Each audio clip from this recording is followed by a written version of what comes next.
മുമ്പത്തെ ജനഗണമനയുടെ ഒരു അവസ്ഥ അറിയാലോ, രാഷ്ട്രീയം സംസാരിക്കുന്ന സിനിമയാണ്, കയ്യടികൾ നേടുന്ന കുറേ സീൻസുകളാണ്. അതുപോലെ ഇൻ്റർവെല്ലിന് ശേഷം കയ്യടി മാത്രമായിട്ടാണ് തിയേറ്ററിൽ പോകുന്നത്. പിന്നെ നമ്മൾ പണ്ട് അനുഭവിച്ച കൊറോണ സമയത്തൊക്കെ നമ്മൾ ഒരുപാട് ദുരന്തങ്ങളൊക്കെ അനുഭവിച്ചായിരുന്നല്ലോ.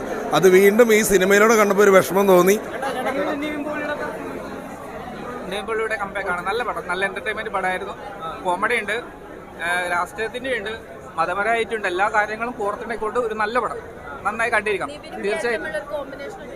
എങ്ങനെയാ കോമഡി ആയിരുന്നു, നല്ല നല്ല നല്ല പടം ഉണ്ട്. രാഷ്ട്രീയപരമായിട്ടും കൊടുക്കുന്നുണ്ട്, മതപരമായിട്ടും കൊടുക്കുന്നുണ്ട്. നല്ല ഒരു ഫ്രണ്ട്ഷിപ്പ് കോമ്പയർ ഇതിന്റെ ശക്തമായ തിരിച്ചുവരവാണ്. ഒരു 4.5 കൊടുക്കാം. ലാഗൊന്നുമില്ല, ഫുൾ എന്റർടൈനർ ആണ്. എന്നാൽ സെന്റിമെന്റ്സ് കോമഡി എല്ലാ എലമെന്റ്സും ഉണ്ട്. ആ ഒരു കാര്യം അനശ്വര നിവിൻ പോലെ ആ കോമഡി ശരിയായില്ല, കാരണം അത് പ്രായ വ്യത്യാസമുണ്ട്. ആ ഒരു നൈറ്റി മാത്രമേ കണ്ടുള്ളൂ.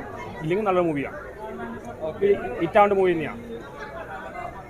അതുപോലെ തന്നെ നല്ല ഒരു ക്യാരക്ടറാണ് അദ്ദേഹം കിട്ടിയിരിക്കുന്നത്. കാരണം നമുക്ക് അഭിമാനത്തോടെ പറയാം, നമുക്ക് എവിടെ ചെന്ന് പറയാം മലയാളി എന്ന് പറയാം. ആ രീതിയിലാണ് ആ സിനിമ പിടിച്ചിരിക്കുന്നത്. പിന്നെ ഇപ്പോൾ നടക്കുന്ന രാഷ്ട്രീയം, മതത്തിനെ കുറിച്ചുള്ള ഒരുപാട് കാര്യങ്ങൾ അതെല്ലാം നമുക്ക് മനസ്സിലാക്കാൻ തുറന്നു കാണിക്കാൻ പറ്റിയൊരു സിനിമയാണ്. എല്ലാം ഡിസ്കസ് ചെയ്യില്ല, അത് ചർച്ച ചെയ്യപ്പെട്ട ഫിലിമാണ്. ഒപ്പം നല്ലൊരു എന്റർടൈനറുമാണ്. ഒരു ലാഗൊന്നുമില്ല, ഫുൾ കോമഡി ഉണ്ട്, അവസാനം സെന്റിമെന്റ്സ് ഉണ്ട്. നിവിന്റെ പെർഫോമൻസ് സുഖമാണ്. ഞാൻ ഫസ്റ്റ് ഹാഫേ ഉള്ളൂ, നിവിന്റെ പെർഫോമൻസ് സുഖമാണ്. എന്നാലും എല്ലാ രീതിയിലും നല്ലൊരു സിനിമയാണ്. പാട്ടാണെങ്കിലും അഭിനയമാണെങ്കിലും സെന്റിമെന്റ്സ്. ഇതിൽ പ്രത്യേകിച്ചൊരു കാര്യം പറയേണ്ട, സലിം കുമാറേട്ടൻ അദ്ദേഹത്തിൻ്റെ ഒരു തിരിച്ചുവരവെന്ന് പറയാം. അദ്ദേഹത്തിൻ്റെ ആ ഒരു കഥാപാത്രം അതിമനോഹരമായിട്ട് ചെയ്തിട്ടുണ്ട്. നല്ലൊരു മൂവിയാണ്, എല്ലാവരും കണ്ട സിനിമയാണ്. എന്തായാലും നിവിൻ പോളിക്ക് ഇനിയും നല്ല നല്ല സിനിമകൾ കിട്ടും, കാരണം അതുപോലെ അഭിനയിച്ചിട്ടുണ്ട്. നല്ലൊരു മൂവി.